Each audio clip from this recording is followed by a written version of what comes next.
Hello friends, welcome to all one YouTube channel ethics using common sense series. So നമ്മൾ ഇന്ന് നമ്മുടെ regular classes continue ആയിരിക്കും. So ഇതിനു മുമ്പുള്ള റെഗുലർ ക്ലാസ്സിൽ നമ്മൾ എടുത്തത് ഇമോഷണൽ ഇന്റലിജൻസ് ചാപ്റ്റർ ആയിരുന്നു. അതെല്ലാവരും കണ്ടു എന്ന് വിശ്വസിക്കുന്നു.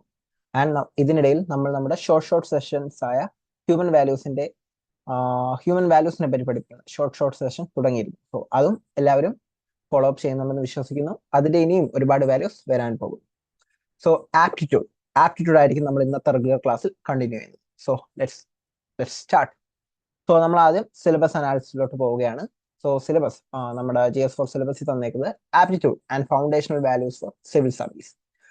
അതിൽ പറയുന്നത് integrity, impartiality, non partisanship, objectivity, dedication to public service, empathy, tolerance and compassion towards the weaker sections.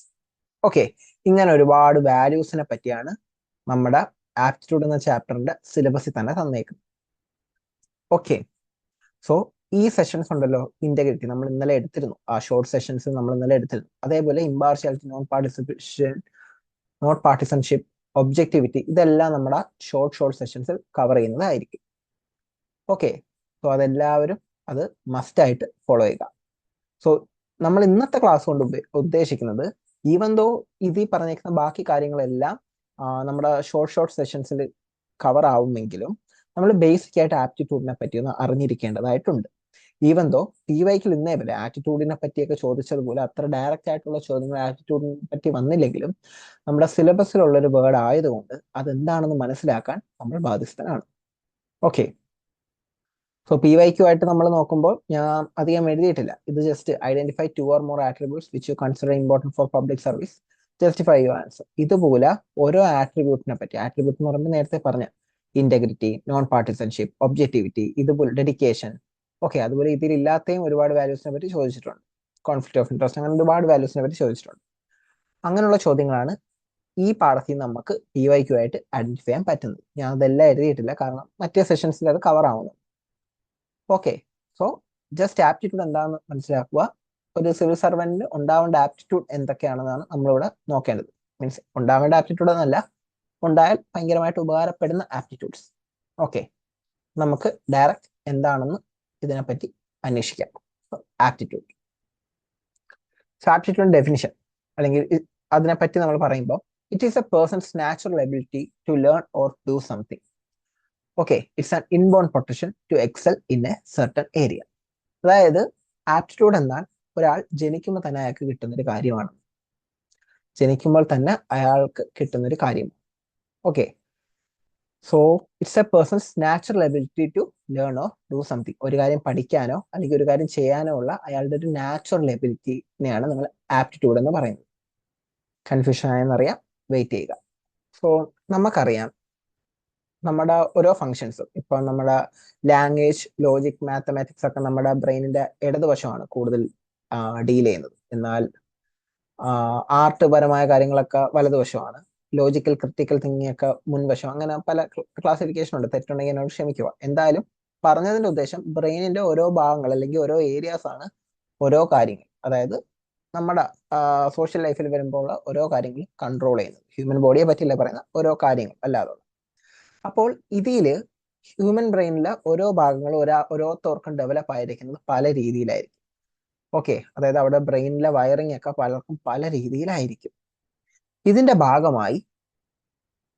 ഭാഗമായി ചില കാര്യങ്ങളിൽ ചില വ്യക്തികൾക്ക് കുറച്ച് കൂടുതൽ എക്സൽ ചെയ്യാൻ പറ്റും, കുറച്ച് എഫേർട്ടിൽ.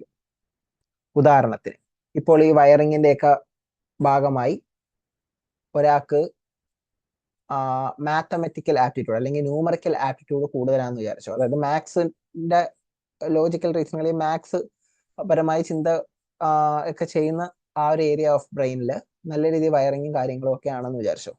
എങ്കിൽ അയാൾക്ക് ന്യൂമറിക്കൽ ആപ്റ്റിറ്റ്യൂഡ് ഉണ്ടെന്ന് നമുക്ക് പറയാം. ഓക്കെ, ഇയാൾക്ക് മാത്സ് എന്ന സബ്ജക്ട് അല്ലെങ്കിൽ നമ്പേഴ്സ് ആയിട്ട് വരുന്ന സബ്ജക്ട്സിലൊക്കെ ഇയാൾക്ക് വളരെ കുറഞ്ഞ എഫേർട്സിൽ പെട്ടെന്ന് എക്സൽ ചെയ്യാൻ പറ്റും. അതായത് ഇയാൾക്ക് പെട്ടെന്ന് ഐഡിയാസ് ക്യാച്ച് ചെയ്യാൻ പറ്റും. അതുപോലെ ആർട്ട്, എനിക്ക് തോന്നുന്നു വലതുവശമാണെന്ന് തോന്നുന്നു, നമ്മുടെ ആർട്ട്, മ്യൂസിക് പരമായുള്ള കാര്യങ്ങളൊക്കെ. അപ്പൊ ആ ഒരു ഏരിയയിൽ കുറച്ച് വയറിങ് അവർക്ക് ഈ രീതിയിൽ അനുകൂലമായി വരുന്നവർക്ക് നമുക്ക് ആർട്ടിസ്റ്റിക് ആപ്റ്റിറ്റ്യൂഡ് ഉള്ളവരായിട്ട് പറയാം. അവർക്ക് പെട്ടെന്ന് ട്യൂൺ ക്യാച്ച് ചെയ്യാനും ബാക്കിയുള്ള കാര്യങ്ങൾക്ക് കുറച്ച് എളുപ്പമായിരിക്കും. ഓക്കെ, ഇതാണ് ആപ്റ്റിറ്റ്യൂഡ് കൊണ്ട് ഉദ്ദേശിക്കുന്നത്. അതായത് നമ്മൾ ഇതിന് സഹായിക്കുന്ന രണ്ട് കാര്യങ്ങളാണ്. ഒന്ന് മെയിനായിട്ട് നമ്മുടെ എന്താണ് ജനറ്റിക് വയറിങ്, ഓക്കെ, നമ്മുടെ ജീൻസ് വഴിയുള്ളതും അതുപോലെ ബ്രെയിനിന്റെ സ്ട്രക്ചർ ഘടനയും. അത് ചിലപ്പം ജനറ്റിക്സിനെ തന്നെ ഡിപ്പെൻഡ് ചെയ്യുന്നുണ്ടെങ്കിലും ഒരു പേരന്റിൽ നിന്ന് ഓപ്ഷനിലോട്ട് വരുമ്പം പല രീതിയിൽ പല ഫാക്ടേഴ്സിന് ഇൻഫ്ലുവൻസ് കാരണം ബ്രെയിൻ സ്ട്രക്ചർ വ്യത്യാസങ്ങൾ ഉണ്ടാവാം. സോ ആ ബ്രെയിൻ സ്ട്രക്ചറും അതുപോലെ ജനറ്റിക്സും കൂടി ചേരുന്നതാണ് ഒരാളുടെ ആപ്റ്റിറ്റ്യൂഡിനെ നിശ്ചയിക്കുന്നത്. അതായത് ഒരാൾ ജന്മനാ കിട്ടുമ്പോൾ അയാളുടെ ബ്രെയിൻ വയറിംഗ് ഒക്കെ വെച്ച് ഉള്ളൊരു പറച്ചിലാണ് ഇയാൾക്ക് ഇന്ന ആപ്റ്റിറ്റ്യൂഡ് ഉണ്ടെന്ന്. ഓക്കെ, എന്നാൽ ഒരാൾക്ക് ഈ ആപ്റ്റിറ്റ്യൂഡ് ഉണ്ടെന്ന് വെച്ചാൽ അയാൾ അത് എക്സൽ ചെയ്യണമെന്നുണ്ടോ? ഒരു നിർബന്ധമില്ല. അതിന് എന്ത് വേണം? വളമിട്ട് കൊടുക്കണം, നല്ലൊരു എൻവയോൺമെന്റ് വേണം. ഓക്കെ, സോ ആപ്റ്റിറ്റ്യൂഡ് എന്ന് വെച്ചാൽ ഇതാണ്. ഇപ്പോൾ ആപ്റ്റിറ്റ്യൂഡ് ഇന്റലിജൻസ് ആയിട്ടുള്ള താരതമ്യം, ആപ്റ്റിറ്റ്യൂഡും ടാലന്റും ആയിട്ടുള്ള താരതമ്യം, അങ്ങനെ പല താരതമ്യമുണ്ട്. നമ്മൾ അതിനെപ്പറ്റിയൊന്നും പോകണ്ട. അതൊക്കെ നമ്മൾ മനസ്സിലാക്കാൻ കുറച്ചും കൂടി കോംപ്ലക്സ് ആണ്, കുറച്ചും കൂടി സൈക്കോളജി ഒക്കെ ഒരുപാട് വരുന്ന ഒരു സംഭവമാണ്. സൈക്കോളജി സ്റ്റുഡൻസിനൊക്കെ ഉള്ള കാര്യമാണ്. നമുക്ക് അത്ര ഡീറ്റെയിൽ ആയിട്ടുണ്ട് എന്താണ് ആപ്റ്റിറ്റ്യൂഡ് എന്ന് അറിയുക. ഒരാൾക്ക് ജന്മനാ കിട്ടുന്ന കുറച്ച് എബിലിറ്റീസ്, അത് ബ്രെയിൻ വയറിങ്ങും ഒക്കെയാണ് അതിന്റെ റീസൺ എന്നൊന്ന് ജസ്റ്റ് ഒന്ന് അറിഞ്ഞിരിക്കുക. ഓക്കെ, ഇതൊരിക്കലും നമുക്ക് കൾട്ടിവേറ്റ് ചെയ്യാൻ പറ്റില്ല. അതായത് ആർട്ടിസ്റ്റിക് ആപ്റ്റിറ്റ്യൂഡ് ഇല്ലാത്ത ഒരാൾ ആർട്ടിസ്റ്റിക് ആപ്റ്റിറ്റ്യൂഡ് ഉണ്ടാക്കിയെടുക്കാൻ പറ്റില്ല. പക്ഷെ എന്ന് വെച്ച് അയാൾക്ക് ഗിത്താറോ അല്ലെങ്കിൽ മ്യൂസിക് ഇൻസ്ട്രുമെന്റ്സോ നല്ല രീതിയിൽ പ്ലേ ചെയ്യാൻ പറ്റൂല എന്നല്ല അർത്ഥം. ആ ഒരു ആപ്റ്റിറ്റ്യൂഡ് ഡെവലപ്പ് ആക്കാൻ പറ്റില്ല. ആപ്റ്റിറ്റ്യൂഡ് ജന്മനാ കിട്ടുന്ന ഒരു കാര്യമാണ്. ഓക്കെ, എന്തെങ്കിലും ഡൗട്ട് ഉണ്ടോ? ഉണ്ടെങ്കിൽ കമന്റ് സെക്ഷനിൽ ചോദിക്കുക, ഞാൻ ഒന്നും കൂടി ക്ലാരിഫൈ ചെയ്ത് തരാം. Aptitude is a natural ability to learn or do something. അത് ജന്മനാ കിട്ടുന്ന ഒരു കഴിവുമാണ്. ഓക്കെ, നമുക്കൊരു കാര്യം പഠിക്കാനും അല്ലെങ്കിൽ ഒരു കാര്യം ചെയ്യാനുമുള്ള നമ്മുടെ നാച്ചുറൽ എബിലിറ്റി, ജന്മനാ കിട്ടുന്ന ഒരു കാര്യം. ഇതിനെ തീരുമാനിക്കുന്നത് നമ്മുടെ ജനറ്റിക്സും അതുപോലെ നമ്മുടെ ബ്രെയിൻ വയറിങ്ങുമാണ്. ഓക്കെ, നമുക്കിവിടെ ബാക്കി എഴുതിയേക്കുന്ന കാര്യം നോക്കാൻ നോട്ടില്ല. ആപ്റ്റിറ്റ്യൂഡ് എന്ന് വെച്ചാൽ current ability plus learning potential. ജന്മനാ ഉള്ള ഒരു എബിലിറ്റിയും അയാൾക്ക് ലേണിംഗ് പൊട്ടൻഷ്യലും, അതായത് ഒരു കാര്യം ഇപ്പൊ ഞാൻ പറഞ്ഞ പോലെ ഇപ്പം ന്യൂമറിക്കൽ ആപ്റ്റിറ്റ്യൂഡ് ഉള്ള ഒരാൾക്ക് അയാൾക്ക് കണക്ക് പരമായുള്ള കാര്യങ്ങൾ പഠിച്ചെടുക്കാൻ കുറച്ച് എബിലിറ്റി കൂടുതലാണ്, അല്ലെങ്കിൽ അത് ഈസി ആയിട്ട് അയാൾക്ക് ക്യാപ്ചർ ചെയ്യാൻ പറ്റും ആ ideas. So current ability plus learning potential നമുക്ക് ജസ്റ്റ് പറയാം. So aptitude measures not only what you can do now, but also how well you can learn and improve with training. Aptitude പറയുന്നത് നിങ്ങൾക്ക് ഇപ്പം എന്ത് ചെയ്യാൻ പറ്റുമെന്ന് മാത്രമല്ല, but also how well you can learn and improve with training. But ഇപ്പം ഞാൻ പറഞ്ഞ പോലെ ആർട്ടിസ്റ്റിക് ആപ്റ്റിറ്റ്യൂഡ് ഉള്ള ഒരാളാണെന്ന് തിരിച്ചറിഞ്ഞു കഴിഞ്ഞാൽ നമുക്ക് അയാളുടെ ആ ഒരു ലെവലിൽ നമുക്ക് മനസ്സിലാക്കാൻ പറ്റും. ഓക്കെ, അതായത് ഏതൊക്കെ രീതിയിൽ അയാൾക്ക് പോകാൻ പറ്റും എന്നുള്ള രീതിയിൽ നമുക്കൊരു ചെറിയൊരു ധാരണ കിട്ടും. ആർട്ടിസ്റ്റിക് ആപ്റ്റിറ്റ്യൂഡ് ഉണ്ടെങ്കിൽ ട്രെയിനിങ് കൊടുക്കുവാണെങ്കിൽ അവൻ ആ മേഖലയിൽ നല്ല രീതിയിൽ എക്സൽ ചെയ്യാൻ, അല്ലെങ്കിൽ അവനോ അവൾ ആ മേഖലയിൽ നല്ല രീതിയിൽ എക്സൽ ചെയ്യാൻ സാധ്യത ഉണ്ടെന്ന് നമുക്ക് മനസ്സിലാക്കും. Someone may have a math aptitude. ഇതിനർത്ഥം they understand numbers easily. Music aptitude ഉള്ള ഒരാളെന്ന് വെച്ചാൽ എന്താണ്? അയാൾക്ക് ട്യൂൺസ് പെട്ടെന്ന് ക്യാപ്ചർ ചെയ്യാൻ പറ്റുമെന്നാണ് അർത്ഥം. So aptitude is not about what you already know, but about how easily you can learn something new. നിങ്ങൾക്ക് എന്തറിയാമെന്നുള്ളതല്ല, നിങ്ങൾക്ക് എത്ര എളുപ്പത്തിൽ ഒരു കാര്യം പഠിച്ചെടുക്കാൻ പറ്റും എന്നുള്ളത്. ഓക്കെ, ഇപ്പൊ ന്യൂമറിക്കൽ ആപ്റ്റിറ്റ്യൂഡ് ഉള്ള ഒരു വ്യക്തി, എനിക്ക് ന്യൂമറിക്കൽ ആപ്റ്റിറ്റ്യൂഡ് ഉണ്ടെന്ന് വെച്ചാൽ എനിക്ക് മാത്സ് ഇപ്പൊ എത്ര അറിയാന്നുള്ളതല്ല ആപ്റ്റിറ്റ്യൂഡ്, എനിക്ക് എത്ര പെട്ടെന്ന് ആ മാത്സ് പഠിച്ചെടുക്കാൻ പറ്റും. ഓക്കെ, ഇത് ജസ്റ്റ് ആൻ ഇൻബോൺ പൊട്ടൻഷ്യൽ. നമ്മൾ ആൻസർ ഇതിനെപ്പറ്റി എന്തെങ്കിലും ചോദിക്കണമെങ്കിൽ ഇത്രയും ഡീറ്റെയിൽ ആയിട്ട് ഒന്നും എഴുതണ്ട. ഒരു കോൺസെപ്റ്റൽ ക്ലാരിറ്റി കിട്ടാൻ വേണ്ടി ഞാൻ ഇത്രയും പറഞ്ഞെന്നുള്ളൂ. നിങ്ങൾക്ക് ആദ്യത്തെ 2 ലൈൻ തന്നെ ധാരാളം.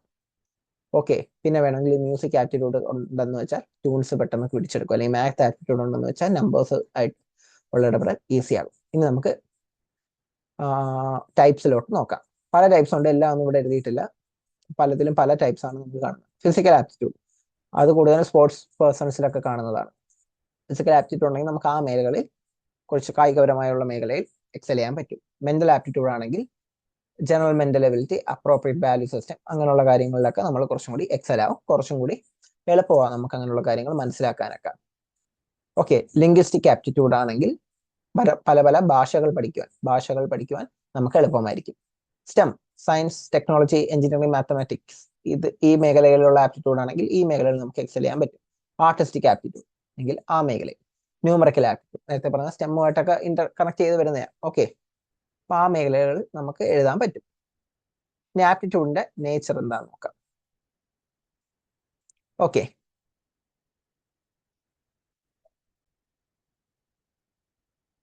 So nature and characteristics of aptitude നോക്കാം. So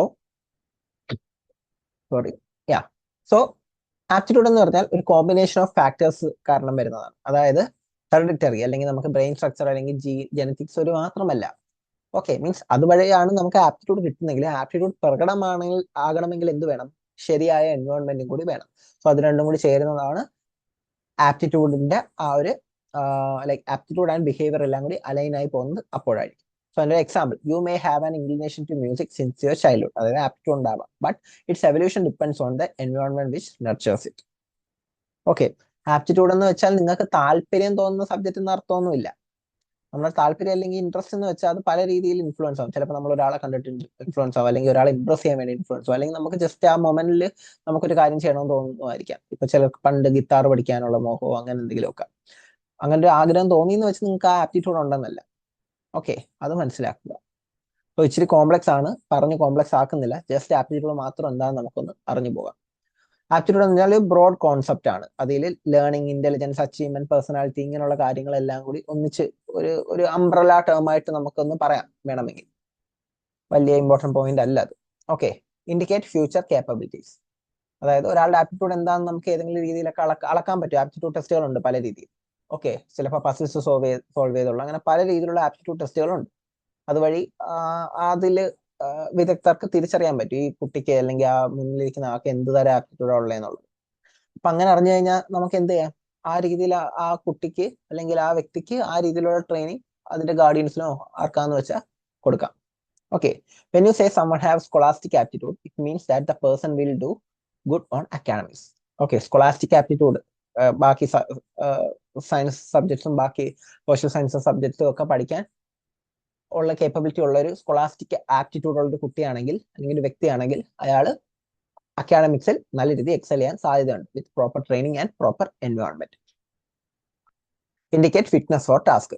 okay, if a person does not have an aptitude for leadership, then the person will not successful in leading others. അല്ലേ? ഒരു നമുക്കറിയാം ഒരു ടാസ്ക് നമ്മൾ ഏൽപ്പിക്കാൻ പോവാ. ഓക്കെ, അത് ആ ആപ്റ്റിറ്റ്യൂഡ് ഉള്ള ഒരാളാണ് ആൾക്കാണ് അത് ഏൽപ്പിക്കുന്നെങ്കിൽ അയാൾ അത് കുറച്ചും കൂടി നല്ല ചെയ്യാനുള്ള സാധ്യത കൂടുതലാണ്. ഓക്കെ, വിത്ത് ലിറ്റിൽ എഫേർട്ട്, ചെറിയ എഫേർട്ട് ഇടുമ്പോൾ തന്നെ അയാൾക്ക് കുറച്ച് അതിൽ എക്സൽ ചെയ്യാൻ പറ്റും. അതിലൊരു എക്സാമ്പിളാണ് leadership. Cannot be harnessed by training. Training വഴി നമുക്ക് ആപ്റ്റിറ്റ്യൂഡ് എടുക്കാൻ പറ്റില്ല. ഓക്കെ, അതായത് ആപ്റ്റിറ്റ്യൂഡ് എന്ന സാധനം ബ്രെയിൻ സ്ട്രക്ചർ ആണ്. അതായത് ട്രെയിനിങ് വഴി ബ്രെയിൻ സ്ട്രക്ചർ അങ്ങനെ മാറ്റാൻ പറ്റില്ല എന്നുള്ളത്. ഇപ്പൊ നിങ്ങൾക്ക് കുറച്ച് സയൻസ് പരമായിട്ട് ചിന്തിക്കുന്ന ഒരു ന്യൂറോ പ്ലാസ്റ്റിസിറ്റി എന്നുള്ള ഐഡിയ ഒക്കെ കൊണ്ടുവന്ന് ഇപ്പൊ കോംപ്ലക്സ് ആക്കണ്ട. ഓക്കെ, ആപ്റ്റിറ്റ്യൂഡ് ഡെവലപ്പ് ചെയ്യാൻ പറ്റില്ല. ഓക്കെ, അപ്പൊ അത് അറിഞ്ഞിരിക്കുക. ഇതൊന്നും എക്സാമിൽ ഇതുവരെ ചോദിച്ചിട്ടില്ല. ജസ്റ്റ് ഇൻ കേസ് ചോദിച്ചാൽ നമ്മുടെ കയ്യിൽ എഴുതാൻ ഒരു ഉത്തരം ഉണ്ടായിരിക്കണം. സോ ആപ്റ്റിറ്റ്യൂഡ് എന്താണ്? ഒരു inborn potential, a natural ability to learn or do something. Okay, അപ്പൊ കുറച്ച് എക്സാമ്പിൾസ് എടുത്താൽ നമ്മൾ അറിഞ്ഞിരിക്കും. അതിന്റെ നേച്ചർ എന്ന് വെച്ചാൽ അത് നമുക്ക് ജന്മനാ കിട്ടുന്നതാണ്, വളർത്തിയെടുക്കാൻ പറ്റില്ല ട്രെയിനിങ്ങിലൂടെ. പക്ഷെ ഇതുണ്ടെന്ന് പറഞ്ഞിട്ട് കാര്യമില്ല, എൻവയോൺമെന്റും കൂടി ശരിയാവണം. ഓക്കെ, അങ്ങനെയുള്ള കാര്യം. അടുത്ത ടോപ്പിക്കിലോട്ട് പോവാം. ഒരു സിവിൽ സർവന്റിനെ സംബന്ധിച്ച് എന്തൊക്കെ ആപ്റ്റിറ്റ്യൂഡ് ആയിരിക്കും ഉപകാരപ്പെടുന്നത്? അപ്പൊ നമ്മൾ പറഞ്ഞു ലാംഗ്വേജ് ഒക്കെ പരമായുള്ളത് ഒരു തരം ആപ്റ്റിറ്റ്യൂഡാന്ന് പറഞ്ഞു. അതുപോലെ തന്നെ ഒരു കമ്മ്യൂണിക്കേഷൻ ലെവലിലോട്ട് വരുമ്പോൾ ലാംഗ്വേജ് എല്ലാം കൂടി ഇന്റർ കണക്റ്റഡ് ആയി കിടക്കുന്നുണ്ട്. അതൊരു ആപ്റ്റിറ്റ്യൂഡ് ആയിട്ട് പറയുമ്പോൾ കമ്മ്യൂണിക്കേഷൻ അല്ലെങ്കിൽ ഇന്റർപേഴ്സണൽ സ്കിൽസ് നമുക്ക് ഒരു സിവിൽ സർവന്റ് പറയാം.